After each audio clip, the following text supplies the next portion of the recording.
Now, when it came to Azure, the cross-jurisdictional aspects that are interesting are, see, anytime you're trying to build a cloud data center like AWS or Azure, you have to be virtualizing compute, storage, and network. You have to have this notion that any service can run in any server in any data center. So as a technologist, we wanted to first solve that problem where you can take any service, move it anywhere, so you have to virtualize the platform, at which point this whole notion of, at least from our point of view, everything was logical. This whole notion of where the data resides shouldn't even come into play. But when you're designing a system like that in a multi-tenant data center, you have to be extremely cautious that data doesn't flow back and forth between tenants. You have to worry about data at rest. You have to worry about data in flight. You have to worry about threat models where what happens if the host itself is compromised, right? Because people were asking us questions like, hey, you are Azure, you are the hypervisor. Why can't you go look into the memory of all of these things? So we had to think about it from that point of view. And if you have to go sell to enterprises in EU and all of that, you have to conform to all of those laws. So, but as a technologist, we preferred to first solve the general problem and then add specifics in terms of, now if you come and tell me, after I've designed a general system, if you come and tell me that this particular notion of data needs to be tagged such that it doesn't leave certain cross-border jurisdiction, then we can handle all of those, right? So that's really how we approached both the Azure design and the Cortana design in terms of how the data is stored and all of that. And there are four guiding principles that we assumed. One is you assume that nothing is secure indefinitely. Second is you assume that nothing is anonymous. Third is you assume that, third is you have to trust, but you have to verify and rinse and repeat all the time. And this notion of, earlier in the day, we talked about the fact that you have to have an internal team that goes and does this for you periodically. So I have an InfoSec team at Bank Bazaar, and one of the things that I constantly ask him is, hey, here's my, whatever personal identification number, what can you get from our logs, right? So then he'll come and tell me, boss, there's like a shitload of information about you in this, and then we go fix it, right? So that constant, so those are the guiding principles based on which we approach this. Now coming to you, Sumandro, it's a regulatory nightmare and it's going to get more and more complex. Not only in terms of international jurisdictions, and we have, for example, there are some jurisdictions which exist because of bilateral agreements, and there are some partial multilateral agreements like the Budapest Convention, etc. And plus now if you start getting granular in a country like India, today to an extent, say TRAI is handling something, but privacy concerns and data protection concerns go much beyond the telecom sector. And then there is an interplay between BOTAR, brick and mortar, which suddenly will go for a digital service, and again there will be different kinds of concerns. So how do you map this crazy regulatory landscape? Is the issue that firstly we are in the middle of several phases of transformation across industries, across sectors, and so on. That's something to remember. The TRAI consultation report you mentioned, which is about privacy and security for telecom sector user data, telecom sector data. Saikat mentioned the TRAI consultation report, which is about privacy and security in the telecom sector. We have previously seen similar attempts to talk about what happens to, not privacy perhaps, but security, data protection when it comes to digital wallets, for example. So different sectors, different kind of product lines, security, data protection, privacy. Privacy has only come in perhaps more recently, but data protection and data protection for sure, and cybersecurity for different sectors have been being discussed by different sectoral regulators and other agencies, as they should be. My primary submission here, and as a provocation to all of you to also respond to, and it would be really useful for me to understand what you think about this issue. My personal position increasingly is becoming that we have to, the fact that user data is produced sectorally but not used sectorally is a reality of the digital economy that we need to be recognizing a bit more explicitly. If that's the case, if telecom sector user data is not only useful for the telecom sector, but say, for example, to build alternative credit scores for people who do not have a regular kind of accessible history of payments or transactions, something like that, via the mainstream banking system, that is. To what extent as researchers of public policy, how regulation happens and so on, to what extent we should consider TRAI as the appropriate agency to think about not necessarily the security part perhaps, but where it becomes messy, where is the monetization and valuation and potential reuses, regulation of reuses, and of course privacy, anonymization standards and so on. The point I'm trying to make is this, is that digital user data has life across the entire digital economy. And to connect to the other topic of this session, increasingly we are, even if not a reality perhaps in India yet, but if you think of the Asian scale, the Southeast Asian scale, the Northeast Asian scale, something like that, we are moving towards regional digital economies, or some kind of push towards liberalizing not a digital free trade zone at a regional scale as such, but some kind of steps towards that. And the first one I would say, I'm sure some of you are aware that in Malaysia, Alibaba has set up the first beyond China physical establishment to run their logistical operations. And where they're setting it up, that particular space or that particular kind of institutional setup is called the Digital Free Trade Zone, where I'm using this term from DFTZ. That's one. If you have been following Jack Ma's kind of suggestions to G20 in the last edition, but also how that is going forward now through now that Germany is in the lead of G20, if I'm not wrong. Time? Yeah, okay. What he's talking about, two sentences. What he's talking about is the electronic world trade platform. Think of Paytm, I don't know, million X? Not 10X for sure. So all I'm saying is that when we are talking about regulation of storage, reusage, sharing, national flow, international flow, government access, kind of foreign governments' access to user data and so on, these concerns. Let us also remember that all these questions are appearing because internet as a platform of business, as a platform of finance, of financial inclusion and so on, of commerce in general, is booming. And that's where internet would be going, irrespective of what we think of it.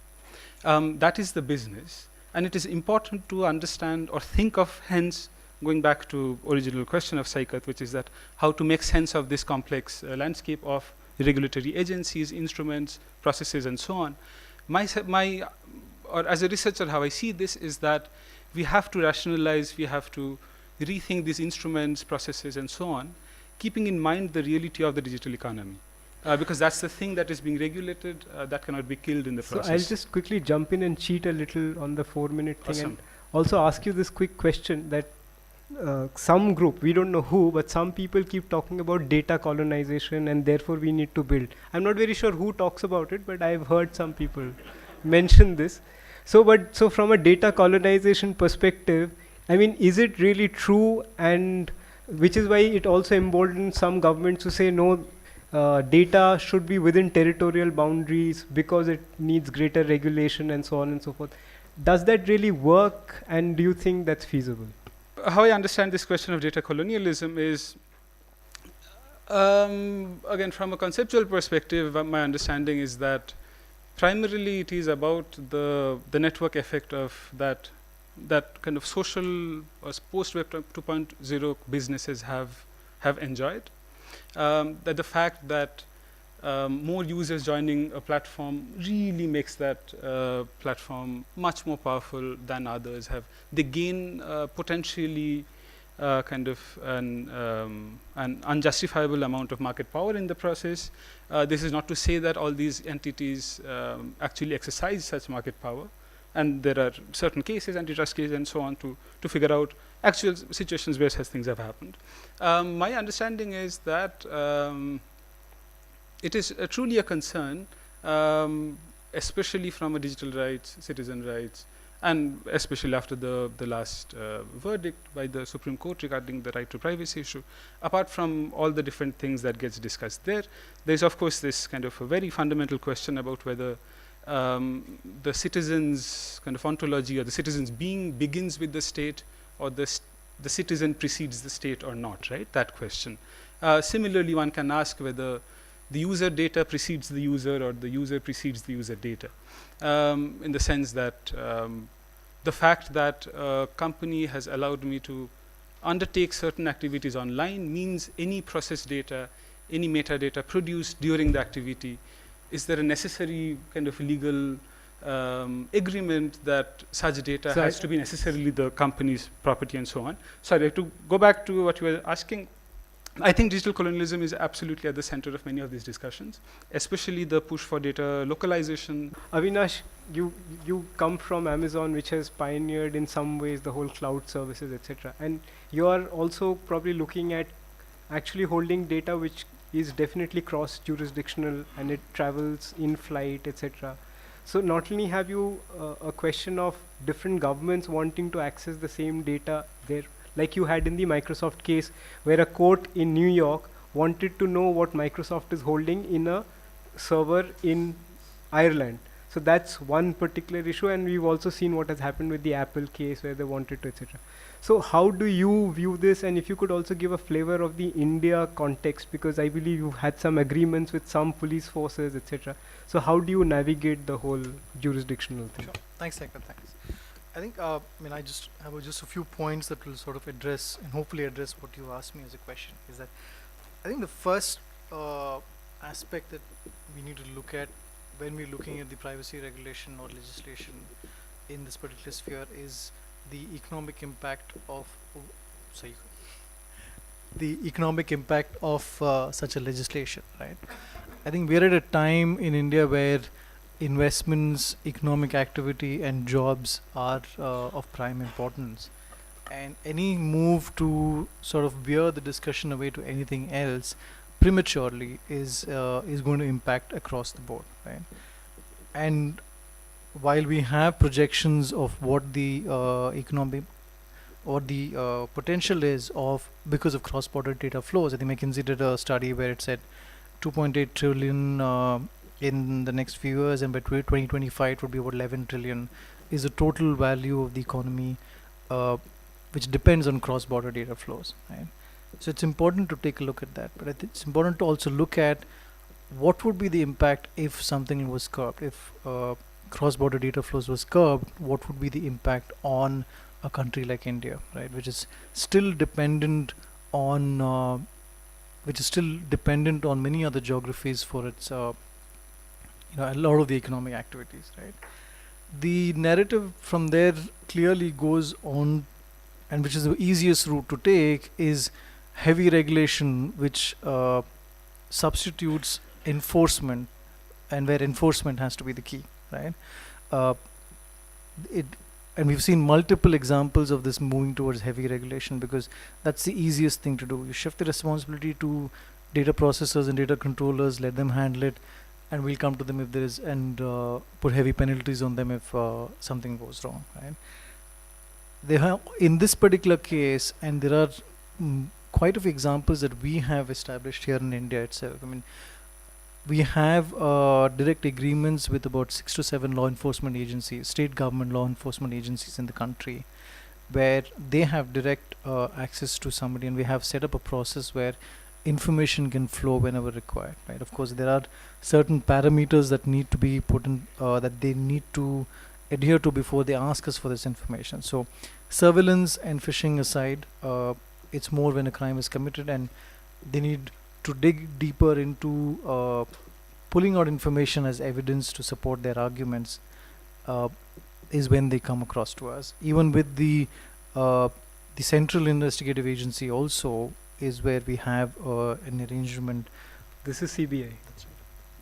To give this information, right? So there are mechanisms that can be built between law enforcement agencies and the public sector agencies and private sector agencies to arrive at a process which provides them the information, and I think which is where the enforcement piece comes into play, and that needs to be, in our opinion, needs to be really robust than veering towards heavy regulation, right? And it's easy to in the name of national security, it's very easy to bung in whatever we think is possible, right? But I think there is a requirement for us to analyze that.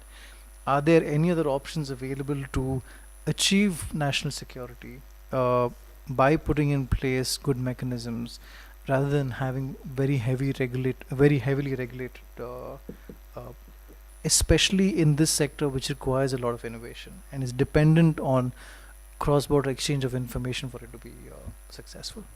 So you raised a very interesting point about people from the government accessing data in the name of national security, but we've never really seen national security being defined anywhere or put in the statutory books anywhere in any flow. So do you think that might be of some use, not only at the national level but also through an international multilateral arrangement?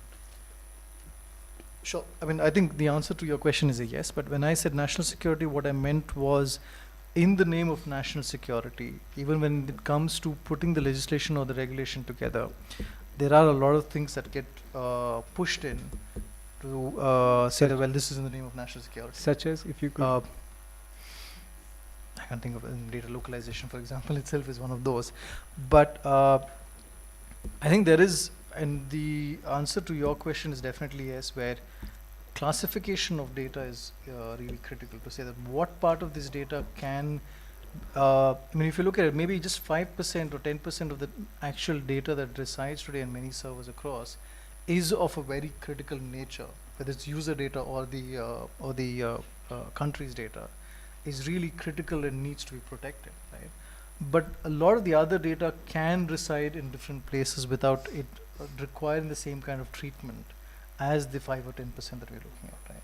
So, which is why I said it needs to be analyzed in that respect before taking a call that affects everything and everybody around. Murari, if you could get back to the technology aspect, and how does technology help when jurisdictions, say different jurisdictions which may even be conflicting with each other, keep asking you for your data? So how would you address that from a tech perspective? So in relation to what I was talking earlier, once you solve this general problem of being able to put whatever data you want in any server, any data center, whatever, right? Then it's easier to tag them appropriately based on whatever the need is. Tag the data in terms of, it's a constraint optimization problem. You give it a certain constraints and say, now these are the constraint boundaries, within this you can travel, right? So you provide as a technologist, my job is to make sure that that ability exists, so that depending on what regulation wants, they can do the appropriate thing. Initially, you can assume that it's completely no constraints, data travels wherever, and as and when you get a regulation and we'll get told saying, this data cannot move anywhere else and we need to move everything back or whatever, it's in the design that we've incorporated for such a constraint to come in, and then you can appropriately handle placement of that data, right? So that's really how. I would also bung in another quick question, which is basically, I'm drawing from what Avinash said, and he said a great thing, which is that it's also economics, and it's largely economics, and you may undermine the whole economic structure if you heavily regulate it. But the same economics also depends largely on keeping customers happy and the customers safe and protected. And if you are seen as a company sharing too much of your data with governments or with other entities, etc., you are in another way, you are also undermining that same economy. So as a tech person and as a policy person and somebody who's also handling this business, how do all of you look at this interplay between protecting the customer, also answering the government, and sharing it with some other entity because the business demands it? See, luckily, I don't deal with the government aspects of, So from my point of view, I feel that customer is the most critical thing, right? Like whether it's Bank Bazaar, whether it's Microsoft, whether it's Bing or Google, if your customer is having a bad experience, you have a problem. It could be a latency, it could be whatever. So there are actually, I was just prior to the panel, I was telling him that there are reasons why data is better local, because from a latency point of view, and latency is money, right? So and you're absolutely right? Like the economies of scale may not make sense. So if you look at when certain data centers, whether it's AWS or Azure, they come to certain regions only when it makes economic sense for them to build these data centers locally. Till then, you don't have a choice. So, but the key point there being, you have a choice. you can either run your data in your own private data center, or if you want economies of scale, you go and run it in one of the public clouds. But if your public cloud doesn't exist in your region, then it's up to you to decide what is it that you want to do. Sumantro, how would you address this? And he also mentioned that it's also choice, but we are increasingly seeing one government, I don't know again which government, is also taking away that choice by forcing you to link a lot of your databases. But I'm not very clear on those issues. But should I talk about data localization specifically or more in general? also from the balance between customer, protecting the customer, because as Murari said, customer is at the heart of everything, but you also need to exploit the customer in a certain way. And the government also wants to get into the customer. How do you achieve this? So I think let's again go back to this data colonialism construct that you mentioned earlier, because again, user data is at the heart of it, right? The trust that we talk about is about handling of user data, and kind of in generally privacy is about it's about giving someone information with an assurance that the information will not be used against you, right? When that kind of a trust doesn't exist, then you need certain measures to ensure. One part of the data localization or the demand for data localization debate is informed by the fact that citizens want their own state to protect them from their data being used by other governments, or say private entities and public entities that they do not have a direct relationship with, but this connects to, but the fact that their own data is hosted in another country, in a data center located in another country, may possibly allow the government there to access the data. Then the demand for data localization from the state's perspective becomes a demand that is a necessary demand to protect the rights of its own citizens. So again, all I'm trying to say is that it is true that we have to think of it from the consumer's perspective, but one perspective will not solve the problem. The reason why I wanted to mention digital colonialism or data colonialism at this as well, is that I think the primary issue, and again, various people have written about this, I'm not saying this first at all, is that the business of internet has been kind of consolidating around the business of data. What we see as various kind of logistical businesses, information businesses, are primarily businesses of data. And sorry, I'm probably saying this the third time, when Jack Ma goes to Germany to talk about how German auto manufacturers should be working with Alibaba and various Alibaba subsidiaries, because end of the day, the German manufacturers have to manufacture, and to manufacture you need data about the consumers, because increasingly we are moving towards flexible manufacturing, customized manufacturing, and so on. Without the data, which the e-commerce networks, which the financial gateway networks, which the financial payment systems and so on, they all sit on, would be the data that would be used by various other parts of the economy in general, and not only kind of directly consumer focused service industry, but solely the manufacturing as well. My point is that we need to, I agree that a larger perspective is needed. I have studied economics for 5 years, so it's easy for me to say that economics is very important. But I guess it is important, and you have to talk about the larger economic kind of strategy of the country, industrial policy of the country, how the country is thinking of developing its MSMEs to kind of transition its MSMEs into a e-commerce world that also helps them to better access digital financial services and so on. User data is the asset at the center of it. And unless we talk about this larger media digital economy or something, from my perspective, it's going to be difficult to kind of. That's sort of your benchmark of where you want to be, I don't know, and where you want to reach at some point in time. Are you there at right now? I think again the key consideration then, once you have those principles in place, is this the right time to ask for that kind of a benchmark from the industry or from the sector, or can it be done 2 years or 3 years hence, and now keep it sort of low key and allow it to perform at the rate at which, or probably reach a mid level, right?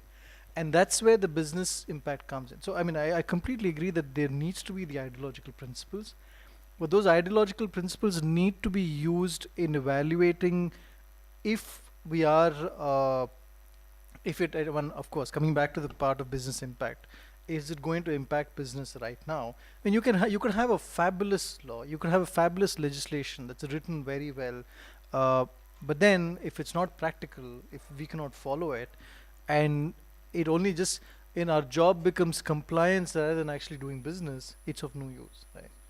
So I would say keep the principles, but use the principles to sort of benchmark yourself and phase it out in having probably light touch, mid, and then heavy regulation at some point. Depending on what is required. Depending on what's required. One, we have been talking about the telecom. They are trying to do separately and all those things. We must understand that for at the core of anything for generating the data, in 90% is telecom. For financial inclusion or anything what we are doing, anywhere we touch the telecom network. That's one. And in the process, telecom networks also do generate a lot of metadata by processing the call. Now, as per the law of the land today in India, telecom operators, the most regulated, they are not allowed to use that data for commercialization or any monetization. It's strictly regulated. Whereas, if I take the apps and all those things, they get the things. If I take this particular phone, the moment I sign with this thing, Android, they take the permission from me to give the advertising ID and siphon out all my data. That's one. Where do we protect ourselves? Second thing is that, as per the Patriot law, which I told to Nikhil a couple of days back, any data lying on any server of any American company anywhere in the world is transparent to US Department of Defense. Where do we exist?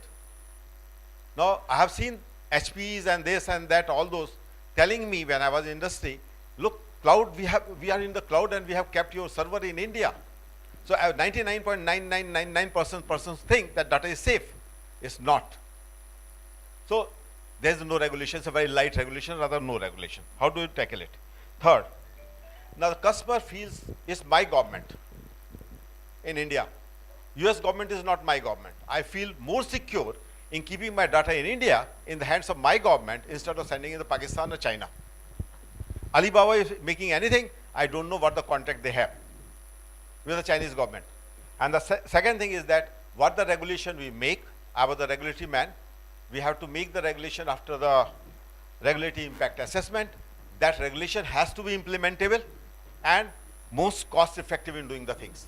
If we are making the regulation which cannot be implemented, it's useless. If we make the regulation a tie in our neck, that's again a problem over there. So looking at all the circumstances, it is necessary that if you are making any app or making anything over there, I must get a certification, I must have some mechanism where I say, well, you will take the data which is necessary for you. It's not you take any data over there. And second thing is that to my multinational companies, the whole thing is that you are not, my dear friend, free to get the data and say, well, British India was doing very well. And that's why India was surviving. India has survived, India will survive. And if the multinational are not there, even then we'll survive better. So this is where I'll do my light regulation and come back to the panel. Light regulation doesn't mean that we open up our shirt. So now you are threatening my livelihood as a moderator. So coming back to one aspect, he said Patriot Act allows you to get any data. Is that even true? Because how is that possible if jurisdictions don't exist? And if anybody wants to address the other two questions. Avinash, what do you think? Is that even correct, the assumption? I haven't heard of any practical instance of where it actually has happened, right? So I'm not going to. There have been questions that have been posed on the Patriot, but like I said, there have been no practical instances where this has actually happened, right? And taking an interpretation of the law in that sense, I think would be quite wrong. So let's base ourselves on instances that are possible, rather than something that's happening in the cloud, probably, just to use the same terminology. And I think just to answer your question, when you said that, there's one thing I disagree with you on. When you said that telecom generates 90% of the data, telecom carries 90% of the data, but I think the data is generated by the user mostly, and the apps and the innovation, right? So which is the key point. The thing is, there are people who have been saying that strip the companies of the data and they're nothing after that, right? But there is a lot of innovation that's built on this data. You know, we keep talking about industry taking data and abusing it in immediate regulation. My deepest worry right now is the government, right? Because in 2017, you had all these disaggregated databases which are now going digital. The government knows what I spend, where I spent. Through the GST system, they now know which companies take money from me. They can map out the transactional systems. Through CCTVs, they know where I'm going.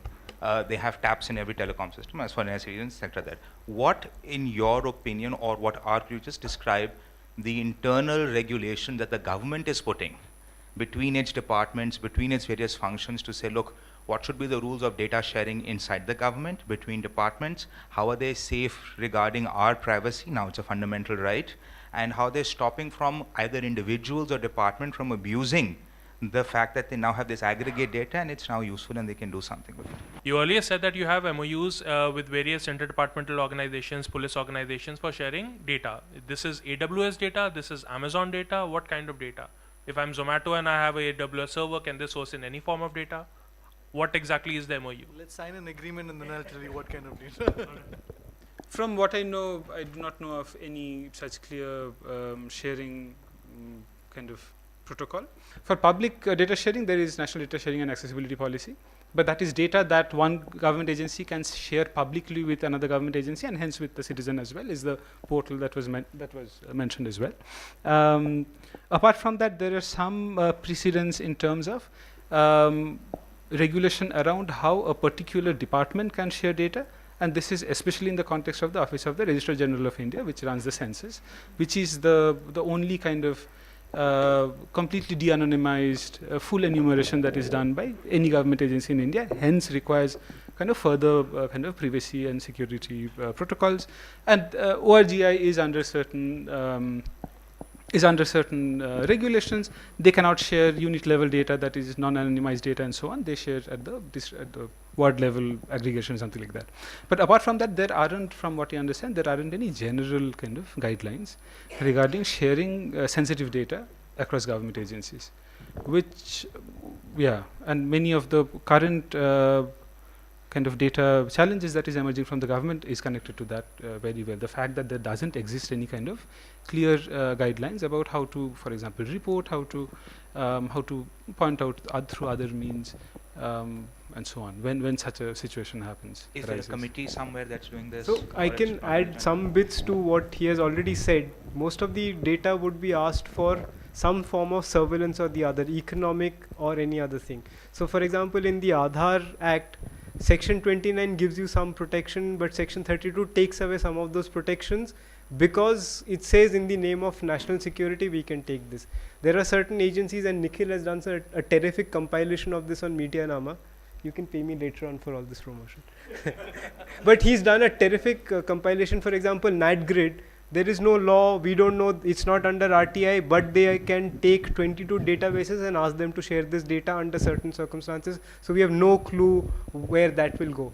As far as some kinds of interception, legally monitoring interception is concerned, you have the Telegraph Act, and Bhairav is there, and whatever we learn, we've learned mostly from his interpretation of how the Telegraph Act evolved and stuff like that. And you have the IT Act, which again gives you certain provisions where data can be accessed. But Indian Evidence Act tells you that under what circumstances you can use the data, but does not mandate the surveillance in that sense. That's the crucial difference. That under what statutory conditions you can use that data to prosecute someone. That's basically what the Indian Evidence Act does. I had a question for the panel about data characterization, and are there specific types of data which should not be allowed to leave the country, and also from an economics perspective, whether Avinash could talk about how does a global distributed system for hosting, how does that impact startups and businesses, because I think that AWS angle is kind of missing here. Let me take the last question first. If you look at many of the startups in India, I think about, I can hazard a percentage here, about 80% of them actually were born in AWS, right? Many of our competitors were born in AWS. as in Amazon's e-commerce marketplaces competitors were born in AWS, right? And at that point in time, we did not have a region here in India. So which meant that they were located somewhere in some geography across the world, right? And today we're slightly better off in the sense that yes, we have a region here and things are moving into India in that sense, right? But I think the bigger question is, for example, let me just put this way. One of the features that AWS gives is if you've developed a particular service for yourself, right? It can actually convert itself into a service for all of AWS's clients, other clients in the enterprise space, right? Instead of just restricting it just for yourself. And I'm sorry, no examples are coming to my mind right now, but then look at it this way. If that service existed somewhere in some data center abroad, it could get easily replicated across the globe, which means you can increase the number of customers that you have as a startup, right? Which may or may not be possible if you were restricted in having it only in the location here. And you're essentially cutting off a lifeline or a channel or a huge conduit which could actually help the startup, rather than allowing it to proliferate and get more people to understand and see how it works. The question about about what sort of data should not be allowed to exit the country and characterization. Anybody? Or anybody? I don't necessarily have a specific answer, but I'll address a few things that I've heard. One is, I think a lot of people make the mistake of not classifying their data, period.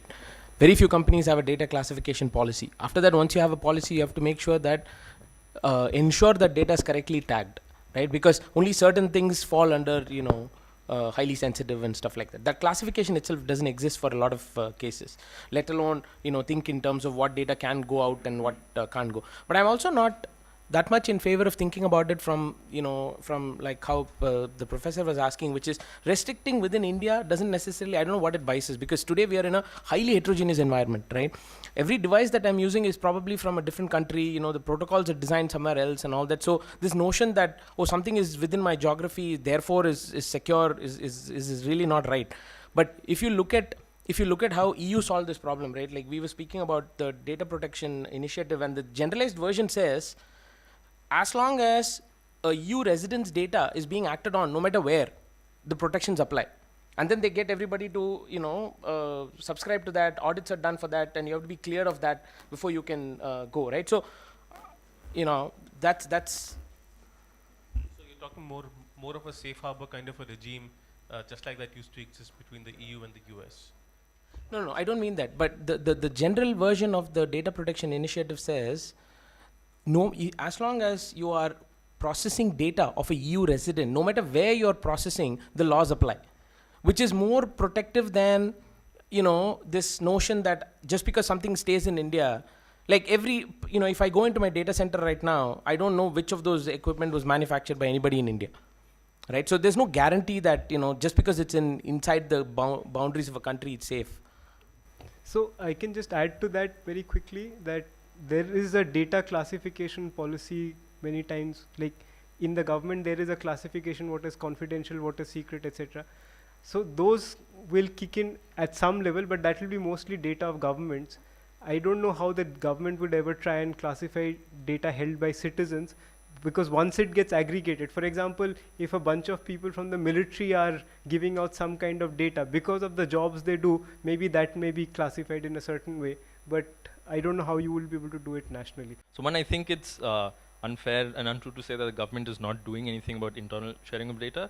In May, in fact, the Secretary of MeitY issued a notification to all government agencies on handling of Aadhaar-related data, and that was addressed to all of the secretaries, and that was addressed to the Chief Information Security Officers of every department. And so I think that making efforts, it talks about operational, technical, managerial requirements, which are also applicable to businesses. I think there's a long way to go, and it's an important point, but I think it's unfair to say they're not doing anything about it. On the second point about data classification, that's a good point, Saikat. The Ministry of Home Affairs actually has a data classification taxonomy. They're looking at different types of data sets. And I think that's a start to try and look at how business data might be classified. I think iSprit and India Stack is working on things like that, trying to create data classification, looking at different types of data sets, things that start with personally identifiable data, move to open data, and all of the different types of sets in between. So data generated through machines, so automated data, transactional data, logs. And then there's the question of how exactly to deal with different types of data. I think that conversation is already happening. We were just talking to officials from METI on how in the cloud empanelment Who is process. we? We as in just different stakeholders, but me individually, but talking to as a lawyer, as a professional, trying to understand, to be able to better advise businesses, trying to understand how the government is looking at data classification, because it's important from startups to multinationals about how, when they're storing, whether it's government data or individual data, to understand issues of data residency, data retention, data management. That conversation is happening. I think we should get some clarity soon. Just to comment on the issue on data and classification, the fact is we don't really feel that there is any classification because you don't see much jurisprudence around it or people actually taking action when there is a breach. But there is overlap of various statutes where all of this, which you come up against. So you'll have the Public Records Act, okay. Basis that you actually have the framework of the manuals that come out from the Ministry of Home Affairs. Then you have the Official Secrets Act. You have the Banking Regulation Act, and like that you have each sectoral framework that puts out what you need to do. Say for example, you want to set up a hospital, you know, there our last analysis was there was over 188 legislations that you need to comply with, and there are frameworks on data around that. Till I think the privacy judgment is going to bring out a lot of jurisprudence potentially. I also feel we don't have an adjudicatory mechanism as yet. The adjudicating officer framework under the IT Act was never really utilized. So the classification of data, the laws around it do exist. We just need to see more cases around it.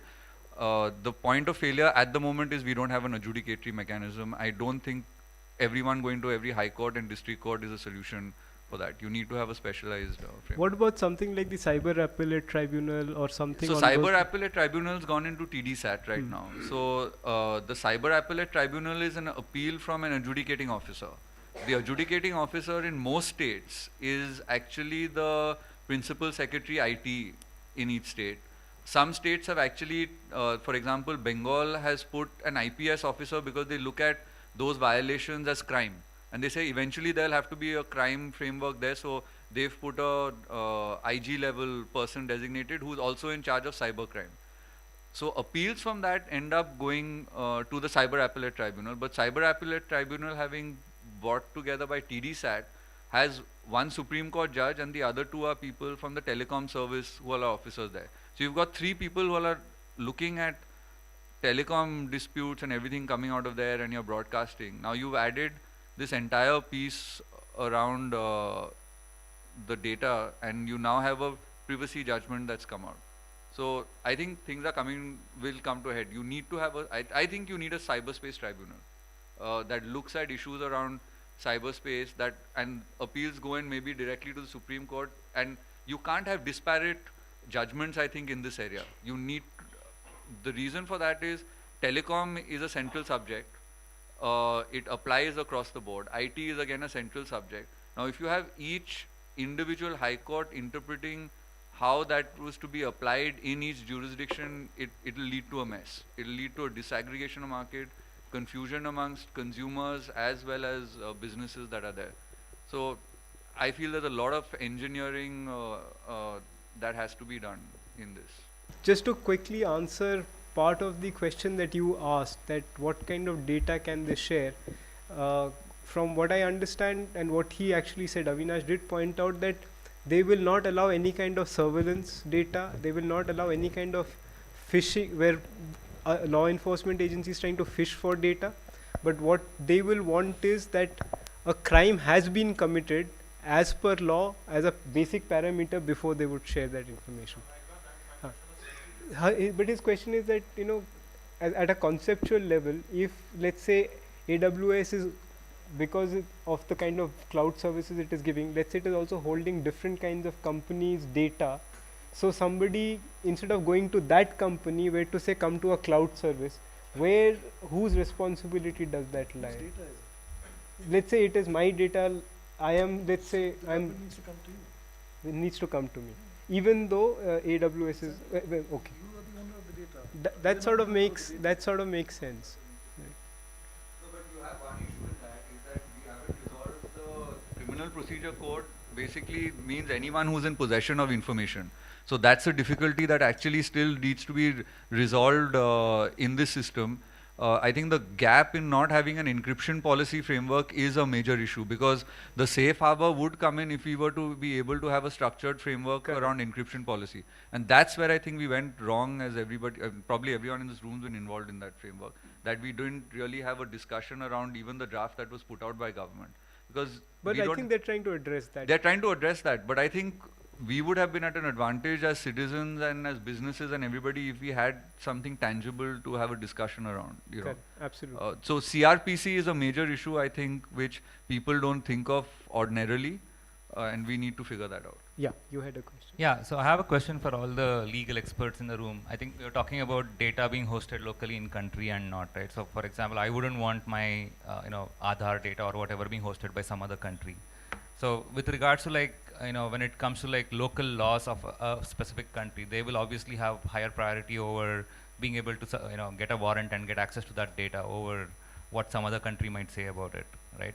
So in light of that, what do you guys think about, data locality in that context? Not a multinational company running an app for end users, but, sort of, where does the sovereignty of the country come into picture, and why is there any valid scenario where data needs to be hosted locally? Our position, and that is also India's position, has been consistent that it is a globalized internet. We do not go along with the balkanization of the internet, and we see a lot of the demands for data localization really aimed at raising trade barriers in different parts of the world. They may be triggered off apparently by defense and security and homeland security interests and so on. China sometimes tends to bring that up, but usually it's trade barriers. Now India has had one consistent position on this for a long time, because we service the world's data, the world's financial services data. 50%, 45% of our $150 billion internet services, the IT services and BPM industry, is financial services, and that's huge. Now there are some laws which apply directly. For example, EU, as you know, the EU rules apply wherever the data is being processed, as long as it's EU citizen. So that part is clear. But even if that's not the case with the US, the fact is that even if India has had a very loose regulatory regime as far as data protection is concerned, the agreements between the customer and the client, and the customer and the service provider are so strong. I mean, no service provider would risk a data infraction or a leak. That's something that is, and that's been the foundation of our services industry, which is a huge industry. I had one question. There's one part we haven't touched upon. There's parts of the IT Act which are kind of fairly loose and have gaping holes on data. So 67C is one big one. So 67C basically says that you have to retain data, and if you don't, as per the laws defined, then you can be jailed for 3 years, you being the CEO of the company, etc. But it does not specify anything about what is the actual form of that data, how long it is to be retained, etc. There was an attempt about a year ago to try and tighten this, but as of now, it's still completely loose. So you have a situation where you can be jailed for 3 years for violating a law which is not defined. So I'm just wondering how you folks and Amazon, for example, handle data retention now, which, for example, could include anything. You have very dynamic data on an Amazon website. You have prices changing, you have user comments, user-generated comments changing, etc. And they've been struggling with how to define a minimum acceptable tenure for the industry. And there is no such thing. Snapchat, it's 10 seconds. after that it's supposed to vanish. Now the government of India says that okay, minimum acceptable is 24 hours, so Snapchat globally has to retain data for 24 hours. It's not going to do it. Okay, they'd rather shut down here or shut down services here. So I'm just wondering what you do as far as 67C is concerned, or as far as data retention is concerned. Do you follow a certain minimum norm for all data, starting with Amazon? I think the simplest way of looking at it is during the lack of any stipulation in that sense, is to take a higher benchmark, right? So that de-risks yourself in a large number of circumstances. Yes, it is probably a higher cost that you pay for doing that, for taking that higher benchmark. But I think in the longer run, it is beneficial for the company not to get into any of these instances, right?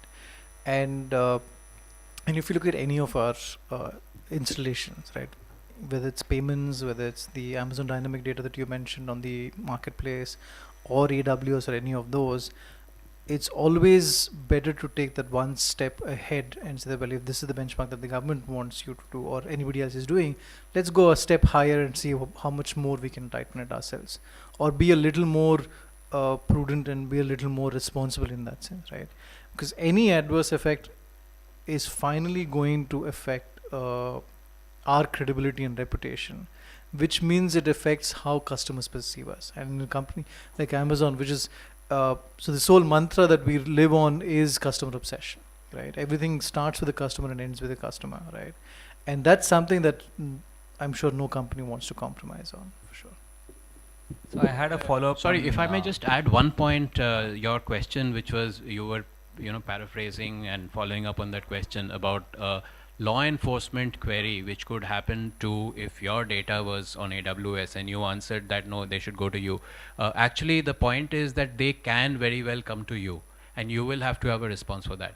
And a simple example of that is the DOT term cell has been going to individual customers of hosting services on questions that they need to ask the individual customers, but they've actually been going to the hosting service saying that, oh, we think that this customer of yours requires an ISP license for the kind of activity that they're doing, but we are not talking to him, we're talking to you, and we'll shut you down if you don't comply.